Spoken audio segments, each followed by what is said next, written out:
Initiating transfer. Nothing but a criminal. Welcome back rockers. Assassin 33 AD movie में आपका स्वागत है। मूवी की शुरुआत 33 एडी में जीसस के मरने के एक रात पहले होती है।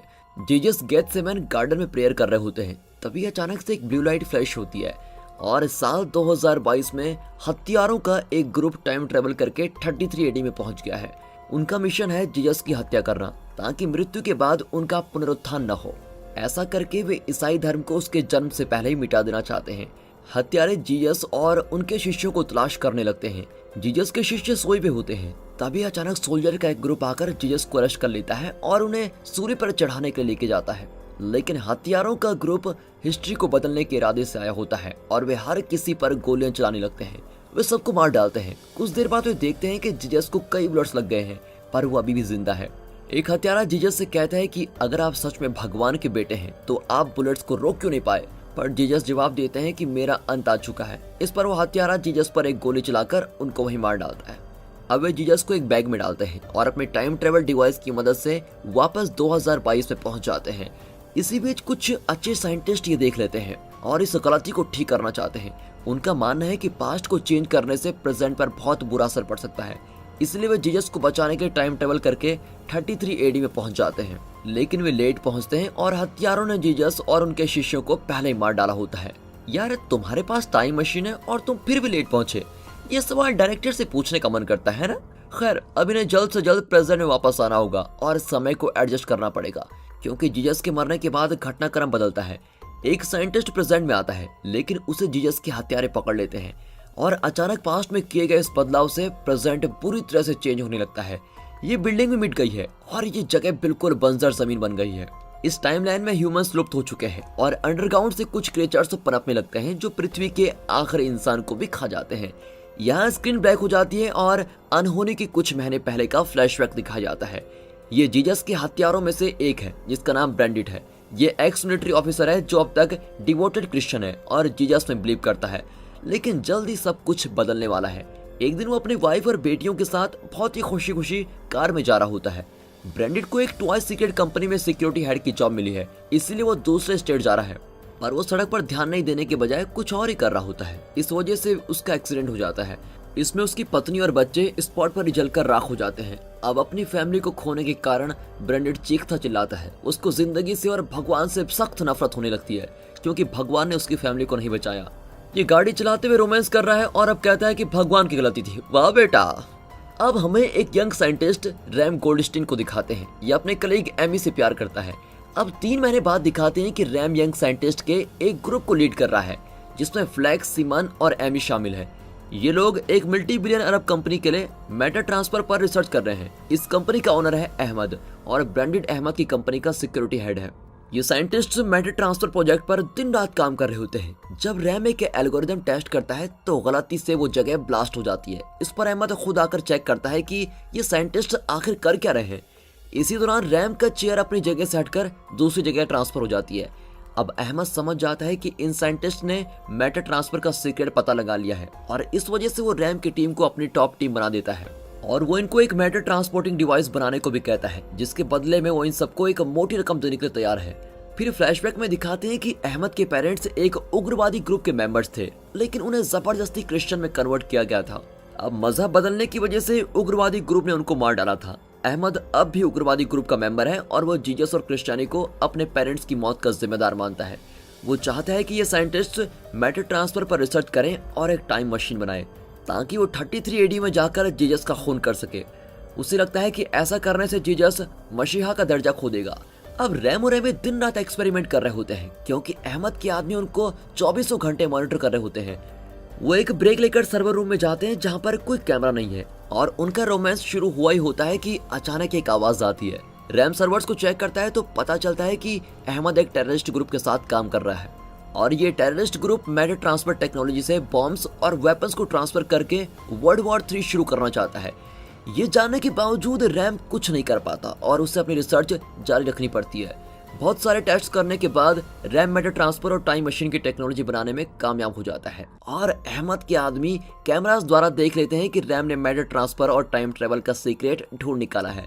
लेकिन इससे पहले कि अहमद इस टेक्नोलॉजी का गलत इस्तेमाल करे, रैम सारे फाइल्स को डिलीट करने लगता है। तब अहमद के आदमी आकर उसको पकड़ लेते हैं। अहमद अपना प्लान बताता है कि वो ब्रैंडेड और उसकी टीम को टाइम ट्रेवल से जेरूसलम भेजकर जीसस का खून करवाएगा, ताकि हिस्ट्री में क्रिश्चियनिटी नाम का एक रिलीजन ही ना रहे। लेकिन रैम उसे टाइम ट्रेवल का सीक्रेट कोड देने से इनकार कर देता है और अहमद के आदमी उसको टॉर्चर करते हैं और एक बैग में डालकर वेयर हाउस में बंद कर देते हैं। कुछ देर बाद वे फिर रैम को टॉर्चर करते हैं और टाइम मशीन का कोड देने पर उसको मजबूर करते हैं। अब इतने में अहमद रैम के पेरेंट्स को बंदी बनाकर लेके आता है, पर अब भी रैम कोड नहीं बताता और वे रैम के पेरेंट्स को मार डालते हैं। यहाँ एमी, फ्लेक्स और सिमन रैम के लिए परेशान होते हैं कि वो कहाँ गया। इतने में अहमद आकर उन्हें बताता है कि उनका कॉन्ट्रैक्ट खत्म हो चुका है और उन्हें जो रकम प्रॉमिस की गई थी वो जरूर दी जाएगी, पर फिलहाल वे बाहर किसी को कांटेक्ट नहीं कर सकते। एमी रैम के बारे में पूछती है तो अहमद झूठ बोलता है कि रैम यूएस के एक टॉप मिलिट्री प्रोजेक्ट पर काम कर रहा है।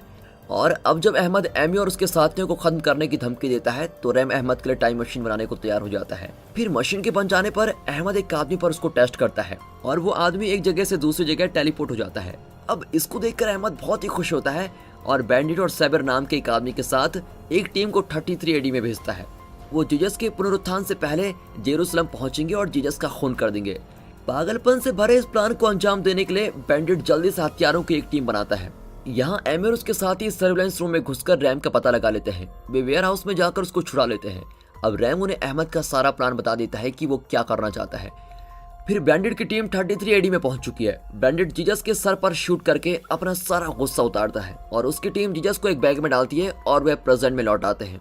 ये सब रैम और उसकी टीम देख रही होती है। 33 एडी में किए गए बदलाव के कारण प्रेजेंट बिल्कुल ही बदल जाएगा, इसलिए बैंडिट की टीम को रोकने के लिए रैम की टीम 33 एडी में जाती है। लेकिन वे लेट पहुंचते हैं। तब तक सारा कांड हो चुका होता है और ब्रैंडेड की टीम ने जीसस का कत्ल भी कर दिया है। जीसस के मरने से घटनाक्रम बदलने वाला है, इसलिए रैम की टीम को तुरंत प्रेजेंट में आना पड़ेगा। रैम और एमी पहले जाने का फैसला करते हैं और अगर उन्हें कुछ हो गया तो अहमद के खतरनाक मिशन को रोकना फ्लेक्स और सिमन की जिम्मेदारी होगी। अगले सीन में रैम और एमी प्रेजेंट से 1 घंटे पहले पहुंच जाते हैं। अभी रैम के पेरेंट्स जिंदा हैं। इस वक्त साइंटिस्ट के प्रेजेंट वर्जन पहले से यहाँ पर मौजूद है। अब अहमद के आदमी इनको चेस करने लगते हैं। ये दोनों लैब में जाकर लॉक कर देते हैं। अब एमी सीसीटीवी कैमरा द्वारा प्रेजेंट टाइम की एमी को इशारा करती है कि अहमद के आदमी जीसस को मारने वापस गए हैं। वो बताती है कि रैम वेयर हाउस में है और उसको बचाना होगा। समझ में नहीं आता कि ये कैसी साइन लैंग्वेज है। कुछ ही देर में रैम और एमी मारे जाते हैं। वहाँ फ्लेक्स और सिमन 33 एडी में अटके हुए हैं। जब रैम और एमी वापस नहीं लौटते तो दोनों प्रेजेंट में लौटने का फैसला करते हैं। बदकिस्मती से सिमन का टाइम रिट्रीवर टूट जाता है और फ्लेक्स अकेला प्रेजेंट में लौट आता है। अहमद और उसके आदमी टाइम मशीन में वेट कर रहे होते हैं। जीसस का कत्ल करके अहमद का प्लान सक्सेसफुल हो गया है और अब इस दुनिया में क्रिश्चियनिटी नाम का रिलीजन ही नहीं है। उनके प्लान की वजह से दुनिया का विनाश हो गया है और हर तरफ बंजर भूमि फैली हुई है। इस एपोकलिप्टिक दुनिया में अब दया, क्षमा ऐसी कोई भी चीज नहीं बची है। फ्लेक्स का ये वर्जन मर गया है और बाकी साइंटिस्ट के पहले वर्जन भी मर चुके हैं, पर पास्ट में होने की वजह से सिमन जिंदा है। अब इन साइंटिस्ट के सेकंड वर्जन सीसीटीवी पर ही देख रहे होते हैं और वे तुरंत रैम को बचाने वेयर हाउस पहुंच जाते हैं। वे लैब में भी जाते हैं और पास्ट में और भी पीछे चले जाते हैं, जिससे वे टाइम लूप्स के अंदर टाइम लूप्स बनाते हैं और इस तरह वो ब्रैंडेड की टीम से 10 मिनट पहले 33 एडी में पहुंच जाते हैं। वहाँ एक फायर फाइट शुरू होती है जिससे फ्लेक्स और सिमन मारे जाते हैं, लेकिन रैम और एमी बच जाते हैं। ब्रैंडेड और सबीर भी बच निकलते हैं और एक डेडिकेटेड क्रिश्चियन होने के नाते वो रैम से कहती है कि तुम ब्रैंडेड और सबीर को जीसस का खून करने से रोक डालो। फिर रैम एमी को घायल हालत में छोड़कर नहीं जाना चाहता, पर एमी उसे कन्विंस करती है और वो अपने कपड़ों को एमी के घाव पर लपेटकर चला जाता है। कुछ दूर पर वो सबीर को देख लेता है और उसको चेस करता है। सिमन का पहला वर्जन अभी भी उस टाइम ट्रेवल में जिंदा है क्योंकि उसका टाइम रिट्रीवर खराब हो गया था। वो जीसस को अपने सामने देखकर बड़ा चकित रह जाता है और कहता है कि आप अपना पुनरुत्थान मत होने दीजिए, क्योंकि मैंने पैशन ऑफ क्राइस्ट मूवी देखी है। लेकिन जीसस नहीं मानते और कहते हैं कि मेरे सामने सिर्फ यही एक रास्ता बचा हुआ है। कुछ देर में सोल्जर्स उन्हें बंदी बना लेते हैं। फिर रैम जीसस से मिलता है और सोल्जर से बात करने की कोशिश करता है। तब एक रोमन कमांडर उस पर अटैक करता है, लेकिन रैम बच निकलता है और एमी के पास पहुंच जाता है। अब प्रेजेंट में बैठे अहमद के आदमियों ने रैम और एमी के टाइम रिट्रीवर को डिसेबल कर दिया होता है, इसीलिए अब ये दोनों प्रेजेंट में नहीं जा सकते।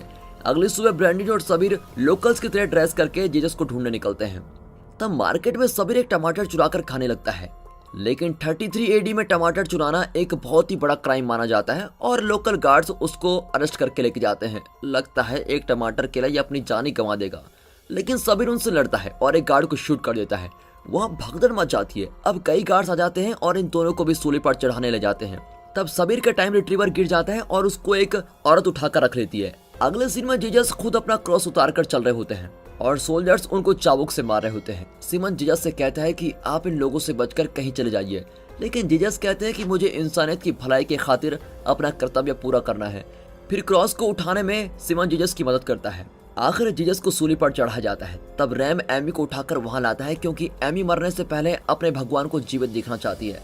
रैम जीजस से विनती करता है कि अगर आप सच में भगवान हैं तो प्लीज एमी को बचा लीजिए।